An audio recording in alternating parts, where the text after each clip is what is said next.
Welcome to Alpha Academy. இப்போ வந்து நம்ம மியோசிஸோட கம்ப்ளீட் சைக்கிள் முன்னாடி ப்ரீவியஸ் வீடியோல நம்ம என்ன பார்த்தோம் அப்படின்னா இன்ட்ரோடக்டரி ஃபேஸ் பார்த்தோம். அதுக்கப்புறம் வந்து இதோட ஃபேஸஸ் ஆஃப் மியோசிஸ் பார்த்தோம். ஃபேஸஸ் ஆஃப் மியோசிஸ்ல நான் கிளியரா எக்ஸ்பிளைன் பண்ணிட்டேன் என்ன ஃபேஸ் நெக்ஸ்ட் வரும் அப்படின்னு சொல்லிட்டு நம்ம வந்து இதுல என்ன நடக்கும் மியோசிஸ்ல வந்து எப்படி கம்ப்ளீட்டா ஒரு செல் வந்து ஹாப்ளாய்ட் 4 ஹாப்ளாய்ட் செல்ஸா டிவைட் ஆகுதுங்கிறத we'll see. First, the meiosis starts with prophase 1. Prophase 1. Prophase 1 and already explained panna. It is divided into 5 phases: leptotene, zygotene, factotene, diplotene and diakinesis.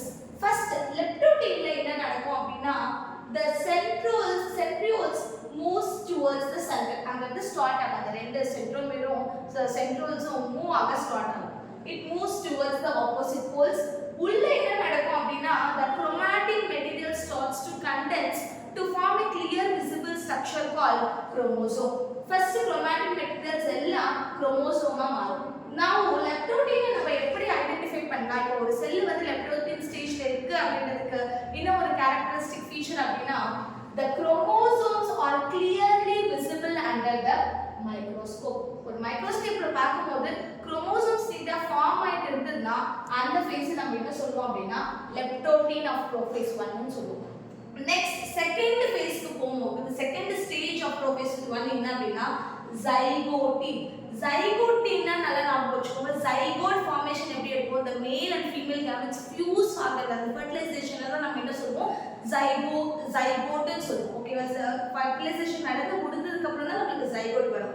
அதே மாதிரி இங்க நீங்க இந்த zygote phase எப்படி ஞாபகம் வச்சுக்கிறீங்கன்னா எப்படி அந்த male and female gametes fuse ஆகுதோ அதே மாதிரி the two homologous comes and fuses to form a complex called synaptonomal complex. Zygote phase எப்படி ஞாபகம் வச்சுக்கிறீங்க அப்படினா you remember this as synapse அப்படினா the two homologous comes and fuses to form synaptonomal complex. இந்த synaptonomal complex fuse ஆகணும்னா ஒரு base material இருக்கணும்ல, ஒரு glue like structure தான அது ரெண்டுத்தையும் வந்து fuse பண்ணும்.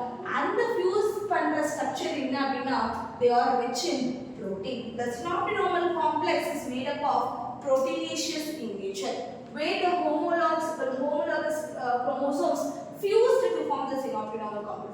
இப்போ பாருங்க இது ரெண்டு fuse ஆச்சு அப்படினா அந்த ரெண்டு homologous chromosomes இந்த structure காட்டுது நமக்கு அப்படினா it is showing bivalent. ரெண்டு chromosome fuse ஆகிறதால bivalent. ரெண்டு குரோமோசோம்னா ஒரு குரோமோசோம்ல ரெண்டு குரோமாட்டிட் இருக்கும். அப்ப ரெண்டு குரோமோசோம்னா டோட்டலா 4 chromatids இருக்கிறதால ஒன்னு bivalent chromosomes னு சொல்லலாம். இல்ல அப்படினா tetride structure because 1 2 3 4 chromatids இருக்கிறதால tetride structure is formed னு சொல்லலாம். எங்க ஃபார்ம் ஆகும்? zygote phase-ல ஃபார்ம் ஆகும். zygote phase-ல என்ன ஆகும்? ரெண்டு homologous chromosomes comes and attaches to each other with the help of a complex called synaptonomal complex. இது zygote. முடிஞ்சிச்சு. ரெண்டு ஒண்ணா வந்து அட்டாச் ஆச்சு. எதுக்கு அட்டாச் ஆகுது? Next factotene. Factotene அப்படின்றது வந்து crossing over.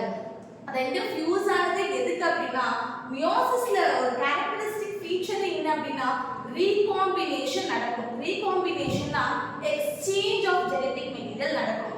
ரெண்டும் கிட்ட வந்துச்சு. கிட்ட வந்ததுக்கு அப்புறம் it exchanges the part of the genetic material to this chromosome. இந்த chromosomeல part of the genetic material moves to இதுல இது கொஞ்சம் ஷேர் பண்ணும், இதுல இது கொஞ்சம் ஷேர் பண்ணும். இது கிறிஸ் கிராஸா எக்ஸ்சேஞ்ச் பண்ணிக்கிறதால தான் இத என்ன சொல்வாங்க அப்படினா crossing over னு சொல்வாங்க. அது எங்க நடக்கும்? பேக்கெட்டிங். இது வந்து மேட்ச் தி ஃபாலோயிங்ல கொடுப்பாங்க. 5 கொடுத்துட்டு we have to match what and what. இப்போ crossing over எதுல நடக்குதுன்றது எப்படி ஞாபகம் வச்சுப்பீங்க அப்படினா மொத்தம் 5 phases-ல எந்த ஒரு ஸ்பெல்லிங்லயுமே C வராது. பேக்கெட்டிங்ல மட்டும் தான் நமக்கு என்ன வரும் அப்படினா C வரும். பேக்கெட்டிங் C வருதுனாவே நீங்க டைரக்ட்டா வந்து ஆன்சர் பண்ணிடலாம் it is crossing over அப்படின்னு சொல்லிட்டு. ஓகே, ஈஸியா ஞாபகம் வச்சுக்கோங்க.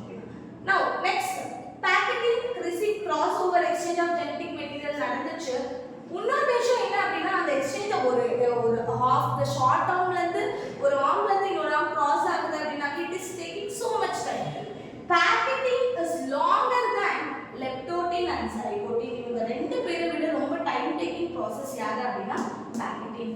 how to remember packaging C இருக்கும் crossing over நடக்கும் next முடிஞ்சிருச்சு டிப்ளோட்டின்ல என்ன நடக்கும் அப்படினா இந்த ரெண்டுத்தையும் க்ளூ பண்ணிச்சுல இந்த சினாப்டினோமல் காம்ப்ளெக்ஸ் அது வந்து டிசால்வ் ஆக ஆரம்பிக்கும் டிப்ளோட்டின்ல the synoptinormal complex dissolve ஆயிடுச்சுனா ரெண்டும் தன்னை இழுக்கும்போது இந்த ஒரே ஒரு ரீகாம்பினேஷன் நாட்யூல்னு சொல்லுவாங்க எங்க நமக்கு அந்த கிராசிங் ஓவர் நடக்குதோ அந்த பாயிண்ட ரீகாம்பினேஷன் நாட்யூல்னு சொல்லுவாங்க அந்த நாட்யூல் கிட்ட மட்டும் தான் ரெண்டு குரோமோசோமும் ஒட்டி இருக்கும் அப்ப ரெண்டும் பிரிந்து ஒரே ஒரு ரீகாம்பினேஷன் நாட்யூல் கிட்ட hold ஆகிறதால this visible as X-shaped chiasmata is formed. X-shaped chiasmata is formed. அத வச்சு நம்ம அந்த கேரக்டர் டிப்ளோட்டிக் ஃபேஸ் வந்து எப்படி சொல்லலாம் அப்படினா X-shaped chiasmata இருக்கு recombination nodule இருக்கு அப்படினா that we can call as diplotin.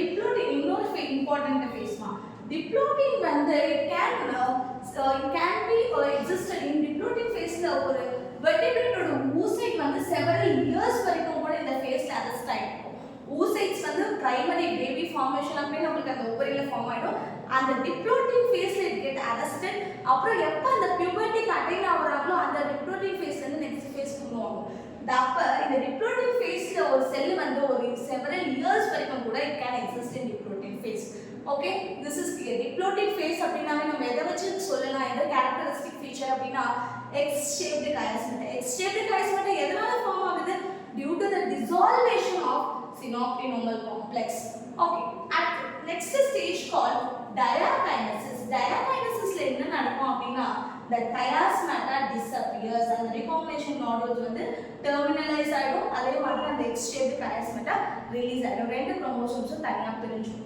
that is diakinesis இது last stage of prophase ல 5 stages பார்த்தோம் அதுல diakinesis வந்து last stage of prophase நம்மோது next cell divide cardiakinesis நடக்கணும்ன்றதால என்னென்ன ரிமூவ் ஆயிடும் அப்படினா endoplasmic ரிமூவ் ஆயிடும் Golgi complex ரிமூவ் ஆயிடும் nuclear envelope disappear ஆக ஆரம்பிச்சிடும் அதே மாதிரி centrioles almost in between opposite poles க்கு வந்து ரீச் ஆயிடும் ஓகேவா இதோட நமக்கு ப்ரோஃபேஸ் எண்ட் ஆயிடுச்சு ப்ரோஃபேஸ்ல நம்ம என்னென்ன ஸ்டேஜஸ் பார்த்தோம் ஃபர்ஸ்ட் லெப்டோட்டின்ல குரோமோசோம்ஸ் ஃபார்ம் ஆச்சு குரோமோசோம்ஸ் கிளியரா விசிபிள் ஆனதுக்கு அப்புறம் ரெண்டு ஹோமோலாகஸ் குரோமோசோம்ஸ் கிட்ட வந்து ஃபியூஸ் ஆச்சு அதை என்ன சொல்றோம் அப்படினா ஜைகோட்டின் where the synapse occurred with the help of synoptinormal complex அதுக்கு அப்புறம் வந்து crossing over நடந்தது அது வந்து packaging crossing over நடந்தது அந்த synoptinormal complex disappear ஆயிட்டு நமக்கு X-shaped chiasmata தெரிஞ்சது அது வந்து diplotin next அது nucleus அந்த chiasmata ரிமூவ் ஆயிடுச்சு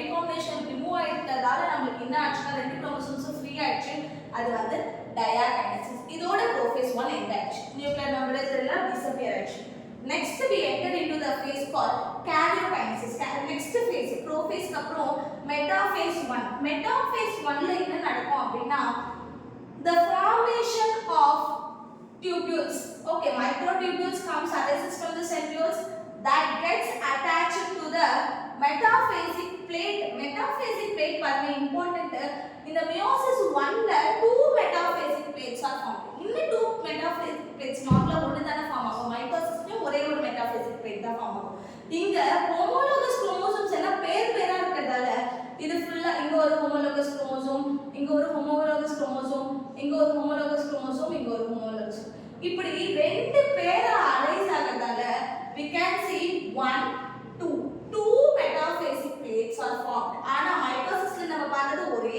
ஒரு metaphasic plate தான் இங்க பாருங்க நமக்கு ரெண்டு metaphasic plates ஏன் அப்படினா எல்லா homologous chromosomes பேரா அரேஞ்ச் ஆகிருக்கிறதால ஒரு செட் ஆஃப் homologous chromosomes ஒரு சைடும் இன்னொரு செட் ஆஃப் homologous chromosomes இன்னொரு சைடும் attach ஆகிருக்கிறதால that forms two metaphasic plate important characteristic feature of metaphase 1 next என்ன ஆகும் அப்படினா anaphase தான் வந்து நமக்கு real separation நடக்கும் இங்க பாருங்க எங்கயாச்சும் centromere divide ஆச்சா no the homologous chromosomes இப்ப 46 chromosomes இருக்குனா இந்த ஒரு metaphasic plates ல 23 அரேஞ்ச் ஆகும் இன்னொரு metaphasic plate ல 23 அரேஞ்ச் ஆகும் இந்த 23யும் வந்து கம்ப்ளீட்டா ஒரு செல்லுக்கு போய்டும் இந்த 23 chromosomes கம்ப்ளீட்டா இன்னொரு செல்லுக்கு போய்டும் chromosomes are getting divided அப்ப இங்க செல்ல எவ்வளவு இருக்கு 23 இருக்கு இது எவ்வளவு இருக்கு 23 இருக்கு ஒரு diploid செல்ல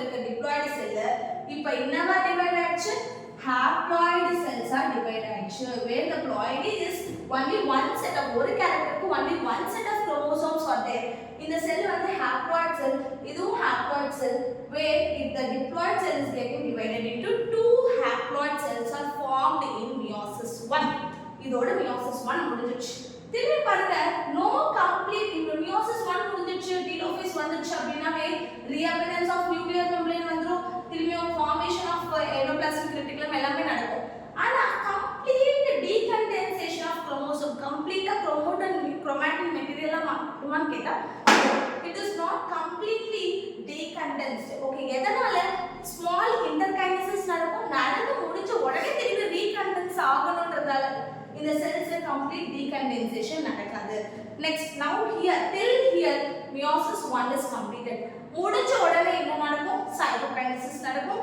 cell divide ஆகும் cytokinesis நடந்து முடிஞ்ச ஒரு செல்ல வந்து நம்ம இப்ப இத பார்க்கலாம் இந்த செல் என்ன ஃபேட் undergoதோ இந்த செல்லும் அதே தான் undergo ஆகும் ஒரு செல் வந்து என்ன ஆச்சு அப்படினா அதுல இருக்க மேல் இந்த A B ரெண்டு செல் ஃபார்ம் ஆச்சுன்னு வெச்சுக்கோங்க இது A செல் எக்ஸ்பிளைன் பண்றேன் A செல் என்ன undergo ஆகுதோ அதே தான் B செல்லும் undergo ஆகும் A cell okay now the decondensation prophase 1 அப்படினா chromosome clear visible ஆகும் clear visible ஆனதுக்கு அப்புறம் metaphase plate form ஆகும் PM80 next M for metaphase metaphase ல பாருங்க இங்க only one metaphase plate is formed எதனால அங்க homologous chromosomes இருந்தது அதனால ஒண்ணா ரெண்டு பிளேட்ல அரேஞ்ச் ஆச்சு இங்க அப்படி homologous chromosomes கிடையாது இங்க இருக்கிறது haploid set of chromosomes அந்த haploid 23 chromosomes ஒரே பிளேட் மேல தான் அரேஞ்ச் ஆகும் அதனால only one metaphasic plate is formed ஒரே ஒரு metaphasic plateல அரேஞ்ச் ஆச்சு sorry not in this way they will arrange அப்பதான் வந்து இங்க nucleus வரும்